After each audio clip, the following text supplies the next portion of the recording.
Hello hello hello. आप सभी बच्चों का बहुत बहुत स्वागत है इस न्यू क्रैश कोर्स सीरीज में। ये किसके लिए हेल्पफुल है, मतलब उपयोगी है ज्यादा? ये उस बच्चे के लिए है जो पूरा ऑलरेडी सिलेबस पढ़ चुका है या कुछ बचा हुआ है। वो यहाँ से क्रैश कोर्स से वो शुरुआत से अच्छे से रिवीजन कर सकता है। और जब है ना, यदि हमारे इस कोचिंग के बच्चे देख रहे हैं तो हालांकि इसको लिखने की जरूरत नहीं है, ठीक है। वो उसके पास ऑलरेडी या आपके पास भी ऑलरेडी नोट्स है, चाहे आप कहीं भी पढ़े हैं, किसी भी कोचिंग में पढ़ रहे हैं, उससे कोई फर्क नहीं पड़ता है। ये नोट करने की जरूरत नहीं है। यदि आपके पास नोट्स है तो बस जो कॉमन चीजें होगा उसको सिर्फ आप लिख लेने हैं, ठीक है। और जो न्यू चीज आपको भेटाएगा उसको लिख लेना है, बाकी अच्छे से इसको रिवाइज करना है, बैठकर वीडियो को, लेक्चर को अच्छे से देखना है। समझ में आ रहा? चलिए तो हम स्टार्ट करते हैं। ये पूरा क्रैश कोर्स है। अभी चैप्टर फिजिक्स का फर्स्ट चैप्टर को लेकर आया है। ये अप्रोक्स 3 लेक्चर लगेगा, 3 लेक्चर में पूरा का पूरा क्लियर हो जाएगा, ठीक है। ध्यान से वीडियो को पढ़ने हैं, लेक्चर को अच्छे से अटेंड करना है। अटेंड करने के लिए बोले, देखने के लिए नहीं, अच्छे से देखकर, ठीक है। और हम अपने साइंस में 100 में 100 लाने की गारंटी रखते हैं। तो आइए स्टार्ट करते हैं। सबसे पहला चैप्टर है ना, ये हमें पढ़ने है फिजिक्स। और सबसे पहली बात हम करते हैं कि भौतिकी है क्या, व्हाट इज फिजिक्स। फिजिक्स क्या है? फिजिक्स जैसे किसी भी वस्तु, मान लो जैसे ये मार्कर दिख रहा है, यदि इसके बाहरी बनावट के बारे में स्टडी किया जाए, या कुछ प्राकृतिक घटनाएं होते हैं, जैसे आकाश है ना, आकाश में तारे टिमटिमाते हैं, रात में नजर आता है, बादल गरजता है, ये सभी जितने बाहरी संरचना या प्राकृतिक घटना है उसके बारे में जो हम अध्ययन करते हैं, वो सब विज्ञान की बहुत है ना, ये सारी घटनाएं फिजिक्स के अंतर्गत आता है। मतलब ये विज्ञान की वह शाखा है जिसके अंतर्गत किसी भी पदार्थ का बाहरी बनावट या उसकी संरचना तथा प्राकृतिक घटनाओं के बारे में हम अध्ययन करते हैं। तो ये सारी किसके अंतर्गत आता है? ये सब आता है फिजिक्स के अंतर्गत, भौतिकी के अंतर्गत। ये वही बातें लिखा हुआ है जो हमने अभी आपको बोला। जैसे कि बात करते हैं तो यहाँ पे कुछ एग्जाम्पल दे सकते हैं। हाँ बिल्कुल, तारे का टिमटिमाना, देखो तारे टिमटिमाते नजर आते हैं। हाँ, जैसे कुछ ऐसा भी होगा या आपने करके देखा भी होगा, एक बाल्टी ले लेना, उसमें पानी भर देना है, उसमें अपने हाथ को डुबा के रखना, हाथ अगर टेढ़ा नजर आएगा। क्या आपका हाथ बिल्कुल टेढ़ा था? नहीं, बट ये नजर ऐसा क्यों आ रहा है? ये है फिजिक्स का ही है ना घटना, ये फिजिक्स की वजह से ऐसा हो रहा है। अच्छा, बात करते हैं आगे। भौतिकी विज्ञान का प्राचीन पिता, पिता का मतलब वो होता है जो इन्होंने फिजिक्स को अच्छे से इतना डेवलप किया। वो प्राचीन मतलब पहले कौन थे जो स्टार्टिंग में सके? Sir Isaac Newton. Sir Isaac Newton. अभी आधुनिक की बात करें तो आधुनिक में कौन है? आधुनिक में अल्बर्ट आइंस्टीन है। कौन है? Albert Einstein. अभी यदि हम अपने इंडियन की बात करते हैं, ये भारतीय जो सत्येंद्रनाथ बोस है। यदि नहीं है तो आप कहीं भी है ना कॉपी के छत पे लिख ले। कॉपी के छत समझ में आता है ना, मतलब कॉपी होता है उसके ऊपर थोड़ा सा जगह जो होता है ना, उसको बोलते हैं कॉपी का छत पे लिख लेने, ठीक है। आगे हम आगे बात करते हैं प्रकाश, है ना, क्योंकि इस चैप्टर का नाम ही है प्रकाश का परिवर्तन। फर्स्ट चैप्टर है ये, प्रकाश का परिवर्तन है। हमें इसमें पूरा का पूरा बात करना है रिगार्डिंग प्रकाश के, है ना, लाइट के रिगार्डिंग में, इसकी घटना और इसके बारे में बात करना है। तो सबसे पहले देखते हैं प्रकाश क्या है, व्हाट इज लाइट। लाइट क्या है? देखो, इस बात का फील, प्रकाश के फील यदि समझना चाहते हो तो तुम ध्यान से समझो। मान लो अभी हम देख पा रहे हो बोर्ड में कुछ लिखा हुआ नजर आ रहा है। ऐसा क्यों आ रहा है? क्योंकि ये सब प्रकाश की वजह से ही दिख रहा है ना। मतलब प्रकाश क्या है? प्रकाश वह कारक है जिसकी सहायता से हम किसी वस्तु को देख पाते हैं, है ना। देखो ध्यान से, अभी मान लो अभी सबको दिख रहा है, हम दिख रहे हैं ना, ठीक है। अभी तुम ध्यान से देखना, अभी हम है ना हाथ लाते हैं अपने कैमरा के पास, क्या तुम्हें हम नजर आएंगे? देखो, दिखा? नहीं दिख रहा, अब नहीं दिख रहा। ऐसा क्यों? ऐसा इसलिए क्योंकि प्रकाश नहीं है, ठीक है। लेकिन जैसे कैमरा से हाथ हटाए, प्रकाश आ गया, और प्रकाश आ गया मतलब दिखने लगा। मतलब ये प्रकाश क्या है? प्रकाश वह कारक है जिसकी सहायता से हम वस्तुओं को देख पाते हैं। क्या कहलाता है? प्रकाश कहलाता है। सिंपल, समझ में आया? ये प्रकाश एक ऊर्जा का रूप है। किसका रूप है? ऊर्जा का रूप है। हम इसे एक रूप से दूसरे रूप में बदल सकते हैं, ठीक है। जैसे अभी बहुत सारी लाइटिंग नजर आ रहा होगा, ये लाइटिंग क्या है? ये विद्युत ऊर्जा है। वो उस विद्युत ऊर्जा को हम प्रकाश ऊर्जा में कन्वर्ट कर ले, बदल ले रहे हैं। मतलब ये प्रकाश एक तरह का ऊर्जा है, हम इसे अलग अलग रूप में बदल सकते हैं, है ना। एक पढ़ा होगा 9th क्लास में भी, है ना, कि ऊर्जा संरक्षण का नियम होता है ना। According to law of conservation of energy, energy neither be created nor be destroyed but it can be transferred into one form to another form, है ना। कुछ नहीं समझ में आया, कोई बात नहीं है ना। हमें बोला प्रकाश, है ना, ये जो ऊर्जा होता है, ऊर्जा संरक्षण का नियम, ये 9th क्लास में पढ़ा होगा उसके, है ना, उसे वही बोला है, ठीक है। प्रकाश हमेशा सीधी रेखा में गमन करता है। सीधी रेखा समझ में आता है, सिंपल रेखा में चलता है ना। मान लो टॉर्च है, टॉर्च को सीधा ऐसे बढ़ते हैं तो क्या होगा, ये ऐसा तो नहीं है जो लाइट जा रहा है वो मुड़ जाएगा ऊपर फिर चला गया, ऐसा तो नहीं होता, है ना, क्योंकि वो सीधे जाता है। और जैसे हम इसको हाथ आगे करते हमारे हाथ का परछाई बन जाता है। देखो जैसे अभी इसका परछाई बन रहा होगा, है ना। तो ऐसा कि ये क्योंकि लाइट जो है सीधी रेखा में हमेशा चलता है, वो टेढ़ा रेखा में नहीं चलता है, ठीक है। आगे हम बात करते हैं प्रकाश उत्पन्न करने के आधार पर वस्तु के प्रकार। प्रकाश उत्पन्न करने के आधार पर वस्तु के कितने प्रकार होते हैं, तो आंसर है 2 प्रकार होते हैं। 2 प्रकार कैसे, कुछ ऐसे दुनिया में वस्तु है जिससे प्रकाश उत्पन्न होता है, लेकिन कुछ ऐसे भी है जिससे प्रकाश उत्पन्न नहीं होता है। अच्छा, जिससे प्रकाश उत्पन्न होता है वो तो कुछ मानव निर्मित भी होते हैं और प्राकृतिक भी होते हैं। यदि प्राकृतिक की बात करते हैं तो प्राकृतिक में कौन हो जाएगा, सूरज, है ना। और कौन हो जाएगा, तारा। चंद्रमा नहीं बोल लेना भाई मेरे, चंद्रमा के पास खुद का प्रकाश नहीं होता, वो किसी दूसरे के प्रकाश से चमकता है, ठीक है ना। तो हम उसको एक बोल देते हैं दीप्तिमान और एक बोल देते हैं अदीप्तिमान, है ना। यानी कि उसको बोलते हैं, एक को प्रदीप्त बोले या दीप्तिमान बोलते हैं, उसके दूसरे को बोलते हैं अप्रदीप्त या अदीप्तिमान। प्रदीप्त या दीप्तिमान क्या होता है, वैसा वस्तु होता है जिससे प्रकाश उत्पन्न होता है। जैसे बात करते हैं टॉर्च की, है ना, टॉर्च से प्रकाश निकलता है, जैसे अपने मोबाइल का टॉर्च है उससे प्रकाश निकलता है, तो क्या है वो प्रदीप्त है, हाँ, या दीप्तिमान है। वही बात लिखा हुआ है, वैसा वस्तु जिससे प्रकाश उत्पन्न होता है उसे प्रदीप्त या दीप्तिमान वस्तु कहा जाता है।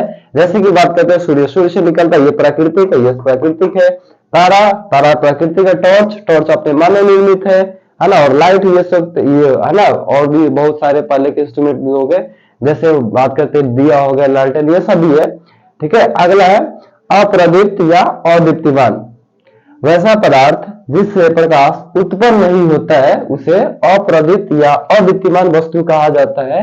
जैसे कि बात करते हैं कि मार्कर, ये मार्कर से लाइट निकल रहा है, कहाँ है लाइट, नहीं है, तो इससे ये कैसा है, अप्रदीप्त है या अदीप्तिमान है। अगला है दीवार, बोर्ड एक्सेट्रा, ऐसे बहुत सारे चीजें अपने आप तुम देख लो ना यार, है ना, कि तुम भी तो क्या तुमसे लाइट निकल रहा है, नहीं, है ना, तो हम भी क्या अप्रदीप्त ही है, ठीक है। इतना बात समझ में आया, चलो आगे। किरण पुंज, है ना, इसको इंग्लिश में क्या बोलते हैं, बीम।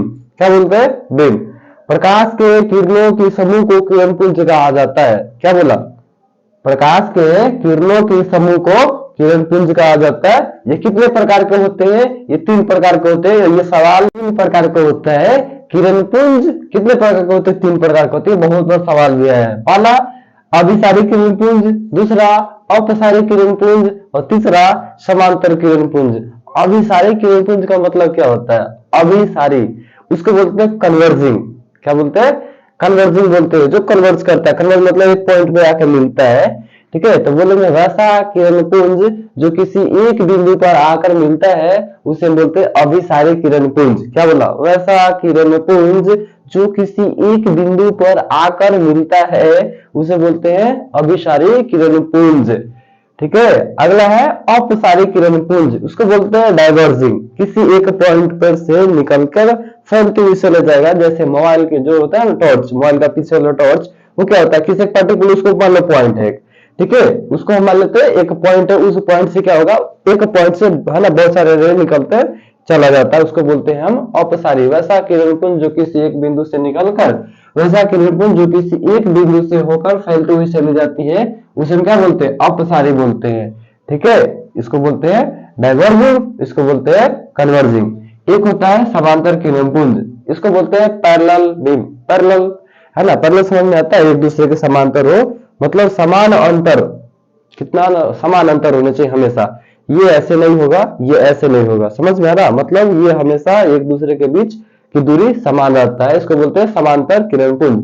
वो लिखा है वैसा किरण पुंज जो किसी भी बिंदु पर नहीं मिलता है, किसी भी बिंदु पर मिलता ही नहीं है उसे हम बोलते हैं समांतर किरण पुंज। जैसे इस चित्र ये है, इसका डायग्राम ये है, इसका डायग्राम ये है। समझ में आया इतना बात?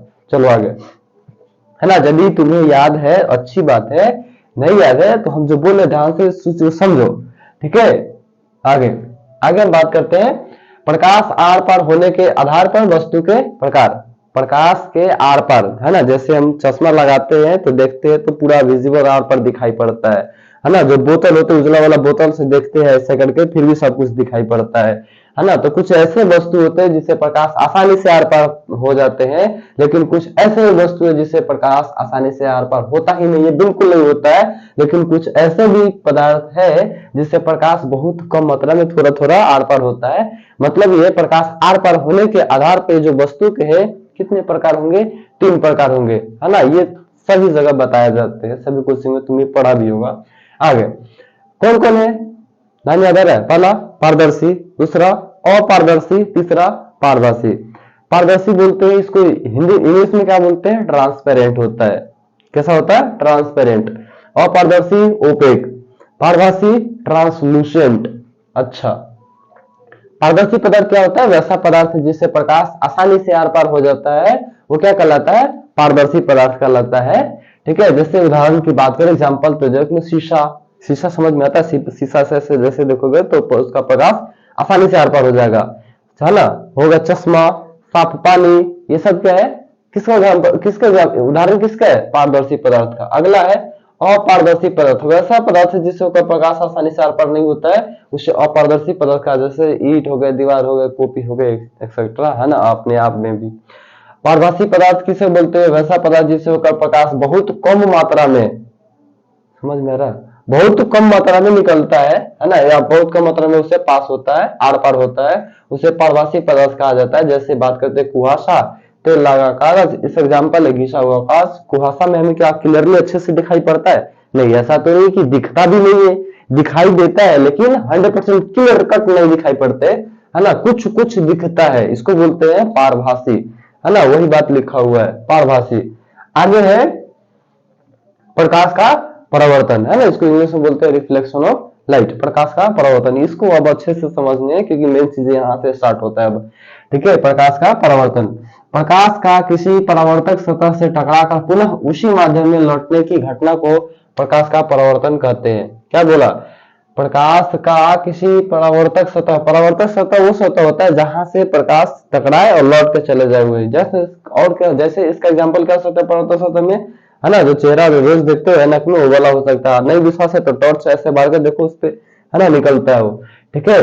टकराकर मतलब उसी माध्यम में फिर लौट जाता है। प्रकाश का किसी परावर्तक सतह से टकराकर पुनः उसी माध्यम में, जीवन से आया है, टकराकर उसी माध्यम में लौट जाता है, इस घटना को क्या बोलते हैं? प्रकाश का परावर्तन कहलाता है। जैसा कि यहाँ पे ये फिगर दिख रहा है, ये दिख रहा है, देखो, आने वाली किरण को बोलते हैं, मतलब ये है प्रकाश स्रोत से आने वाली किरण को बोला जाता है आपतित किरण, और टकराकर जिस, है ना, टकराकर जो लौट रही है उसको बोलते हैं, ये लिखा हुआ है परावर्तित किरण। इस बीच में हो सकता है ना, यहाँ पे आपको दिख नहीं रहा हो, यहाँ पे हालांकि कुछ है भी नहीं लिखा हुआ, ठीक है। यहाँ पे कुछ नहीं लिखा हुआ है, ये जो दिख रहा है परावर्तित किरण, बस ये समझे, है ना। जब टकराकर लौट कर जाती है उसको बोलते हैं परावर्तित किरण। और आपतित किरण और परावर्तित किरण के बीच में जो लंब घिसा हुआ दिख रहा है डंडा, इसको बोलते हैं अभिलंब, ठीक है। हम इसको नॉर्मल बोलते हैं इंग्लिश में, इसको एन से सूचित करते हैं, कैपिटल एन, कैपिटल एम, ठीक है। अच्छा, अगला है ये जो आई दिख रहा है ना, कोण आई, ये कोण आई, इसका नाम है आपतन कोण, इसका नाम है परावर्तन कोण। आपतन कोण किससे बोलते हैं? अभिलंब तथा आपतित किरण के बीच बने कोण को आपतन कोण कहा जाता है। यहाँ पे लिख दिया है मैंने, कोण आई बराबर आपतन कोण, कोण आई बराबर परावर्तन कोण। परावर्तन कोण क्या होते हैं? अभिलंब तथा परावर्तित किरण के बीच बने कोण को परावर्तन कोण कहा जाता है। अब ये छोटे छोटे बात अब सिर्फ बोल रहे हैं, ध्यान से समझ लेने हैं क्योंकि ये क्रश कोर्स चल रहा है। हालांकि इसे सवाल नहीं पूछते, कि ये नहीं तुमसे पूछेगा कि बताओ, है ना, परावर्तन कोण किसे कहते हैं, आपतन कोण किसे, ये ऐसे थोड़ी सवाल पूछते हैं, ठीक है। ऐसे सवाल वो नहीं आता, सवाल यहाँ से आगे आएगा, वो बताएंगे कैसे आएगा। आपतन कोण आई, है ना, ये लिख दिया है कि अभिलंब तथा आपतित किरण के बीच बने कोण को आपतन कोण कहा जाता है। फिर हमने बोला परावर्तन कोण, परावर्तन कोण समझ में आ रहा है? ये वाले कोण, ये जो आर लिखा हुआ है ना, ये वाले कोण, इसको कैसे बोलेंगे? अभिलंब तथा परावर्तित किरण के बीच बने कोण, क्या बोला, अभिलंब तथा परावर्तित किरण के बीच बने कोण को क्या बोलते हैं, हम बोलते हैं इसको परावर्तन कोण। ठीक है, जिसे हम कोण आर से सूचित करते हैं। अगला है प्रकाश के परावर्तन के नियम, और सबसे महत्वपूर्ण ये ही है। ठीक है, मतलब ये है, तुम यहाँ पे ऐसे लगा सकते हो, इस पे जितना स्टार लगाओ कम है, या इसको ऐसे लिख लो VVI। ठीक है, ये लिखा हुआ प्रकाश के परावर्तन के नियम, ये क्या लिखा हुआ है, ध्यान से पढ़ो इसको। प्रकाश जिस परावर्तक सतह से टकराकर पुनः उसी माध्यम में जिस नियम का पालन करते हुए लौट जाता है, उसे प्रकाश के परावर्तन का नियम कहा जाता है। यह प्रकाश के परावर्तन के कितने नियम होते हैं, तो प्रकाश के परावर्तन के बताओ बताओ, पढ़ा होगा यार, 2 नियम होते हैं। ठीक है, पहला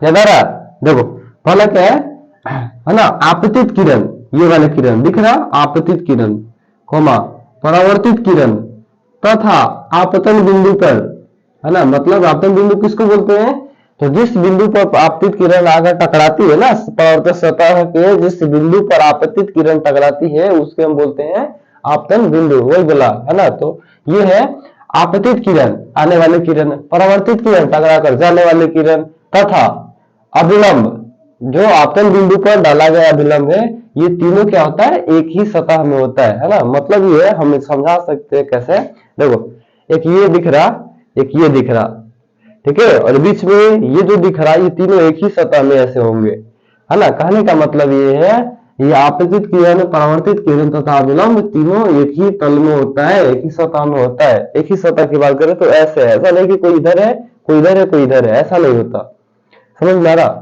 ठीक है, चलो अच्छी बात है ना। तो पहला नियम समझ में आया, आपतित किरण, परावर्तित किरण तथा आपतन बिंदु पर डाला गया अभिलंब तीनों एक ही समतल में या एक ही सतह में होता है। अगला नियम क्या है, दूसरा नियम ये है कि आपतन कोण हमेशा परावर्तन कोण के बराबर होता है, मतलब कोण I बराबर कोण R होते हैं, हमेशा होता है। ठीक है, और ध्यान देने वाली बात ये है, हम जो यहाँ पे कोण डिफाइन किए हैं, ये कोण हमें अभिलंब से लेने हैं, न कि सतह से। यदि ऐसा दे दे, ठीक है, इधर से कोण दे देता है मान लो 30 डिग्री का, और ये पूछता है कि बताओ हम इसमें परावर्तन कोण कितना होगा, ठीक है, तो परावर्तन कोण कैसे बताओगे, परावर्तन कोण बताने के लिए हमें पता है, ये जो दिख रहा ना, ये कितने का होता है, 90 डिग्री का होता है, 90 डिग्री का। जिस 90 डिग्री में से यदि 30 डिग्री ये है ना, 30 डिग्री ये है, तो ये कितना हो जाएगा, ये हो जाएगा 60, कितना हो जाएगा 60। जब ये, अब देखो ध्यान से देखनी है, ये 30 डिग्री है सतह के साथ, किसके साथ है, सतह के साथ, तो सतह के साथ 30 डिग्री है, और इसके साथ कितने हैं, 60 डिग्री। तो ये वाले कोण को हम बोलते हैं आपतन कोण। जितना आपतन कोण होता है, तो प्रकाश के परावर्तन के दूसरा नियम के अनुसार ये आपतन कोण हमेशा परावर्तन कोण के बराबर होता है। तो मतलब यहां से जो परावर्तन कोण होगा, ये भी कितने का होगा, 60 डिग्री का होगा। ये बात समझ में आया अब, है ना। तो हमें किससे मापना है, अभिलंब से। वही नोट पॉइंट करके लिख दिया है कि कोण हमेशा अभिलंब से मापा जाता है, कोण हमेशा अभिलंब से मापा जाता है ना, सतह से नहीं। ठीक है, तो कुछ बातें को नोटेबल पॉइंट है, हम उसको अभी लिख देते हैं। ठीक है, तब तक करना ही है, देखो जिसके पास नोट्स ऑलरेडी बना हुआ है, या कहीं किसी भी कोचिंग ट्यूशन में पढ़े हो, नोट्स है तो लिखने की जरूरत नहीं है, तुम लिखो मत, सिर्फ इसको रिवाइज करने हैं। ऐसे आप जैसे हम बोल रहे वैसे तुम भी मेरे साथ बोलो, रिवाइज कर लो। ठीक है, अच्छे से चीजों को याद करके रख लो, क्योंकि ये बहुत काम आएंगे, है ना। और जिसके पास मान लो पहली बार अभी आए हुए, है ना, कि मान लो भटके भुलाल थे, तो क्या करेंगे उसके लिए, तो फिर उस अच्छे से वीडियो को पॉज करो, हम हटते हैं, तो वीडियो को पॉज करो, फिर इसको नोट करो ढंग से, अच्छे से लिख लेने हैं, क्योंकि देखो अभी भी समय है, धीरे ध्यान से पढ़ते हो तो अभी भी टाइम है अच्छे से हर चीज लिख लेकर पढ़ लेने के लिए। ठीक है, तो चलिए हम इसको, है ना, इरेज करते हैं, तब तक हटते हैं, तुम वीडियो पॉज करो और अच्छे से इसको लिख लो। ठीक है, चलो देखो हमने बोला, हो गया नोट। चलो देखो, हमने एक नोट पॉइंट लिख दिया था कि कोण हमेशा अभिलंब से मापा जाता है। एक नोट पॉइंट ये है, मान लो ये है समतल सतह, इस पर प्रकाश आता है ऐसे, है ना, ऐसे आता है सिंपल,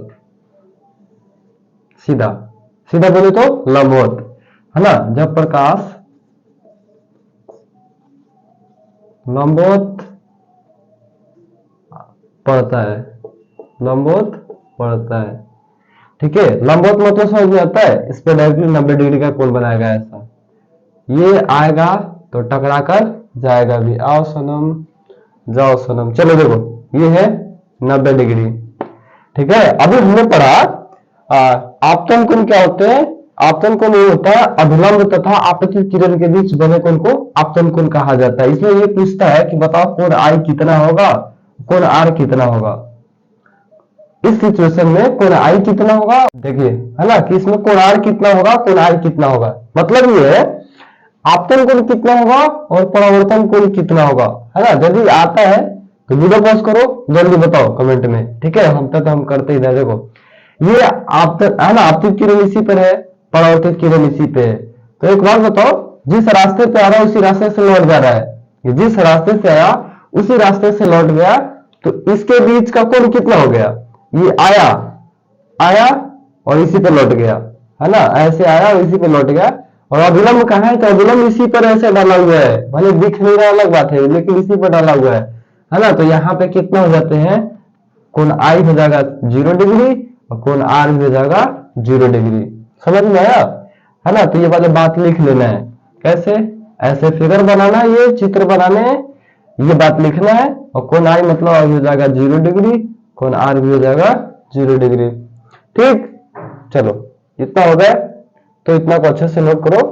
ठीक है, तो फिर आज की सेवा इतना ही है। और ये इस वीडियो को यदि अच्छा लगा हो, है ना, तो चैनल को कर लो सब्सक्राइब, क्योंकि ये करस कोर्स चल रहा है। यूट्यूब पे अभी कोई करस कोर्स लेकर नहीं आया है, हमने पहली बार ऐसा किया है। और ये सारे लोगों से अलग क्यों है, अलग इसलिए क्योंकि हमने पर्टिकुलर पॉइंट से ये बता सकते हैं और ये बताते जा रहे हैं कि यहाँ से यदि सवाल आता है तो सवाल कैसा आएगा। ठीक है, यहाँ से यदि सवाल आता है तो सवाल कैसा आएगा, है ना। हर एक पॉइंट से बता दे, जरा ढंग से अच्छे से पढ़ लो और एक भी सवाल छूटेगा नहीं, है ना। हमारे पिछले हमने ऑफलाइन, हम भी ऑफलाइन क्लास लेते हैं, रोज क्लास चलता है। यदि है ना हमारे कोचिंग के बच्चे देख रहे हो इसको, तो अच्छे से है ना उसको समझ में आ रहा होगा कि कितना इंपॉर्टेंट है ये, है ना। और अगर है तो कोई बात नहीं, विश्वास करके पढ़े, एक एक पॉइंट क्लियर हो जाएगा हर चीज। देखो साइंस की टीचर जल्दी अच्छे मिलते नहीं है, भले है ना हमारे बिहार में मैथ्स के लिए तो ठीक ठाक सभी जगह मिल जाते हैं, अवेलेबल है, लेकिन साइंस के लिए उतने अच्छे अच्छे टीचर्स है ना नहीं मिलते। तो ये यहाँ पे फ्री में बताया जा रहा है या किया जा रहा है, तो इसको अच्छे से बेनिफिट, इसका फायदा उठा ले। ठीक है, तो जब वीडियो अच्छा लगा हो तो लाइक करें, सब्सक्राइब करें। यदि कहीं भी डाउट है किसी भी चीज में कि ये नहीं समझ में नहीं, तो है ना, तो उसको कमेंट में पूछा करो। ठीक है, पूछ लेने हैं। चलिए तब तक पढ़ते रहे, ऑल द वेरी बेस्ट।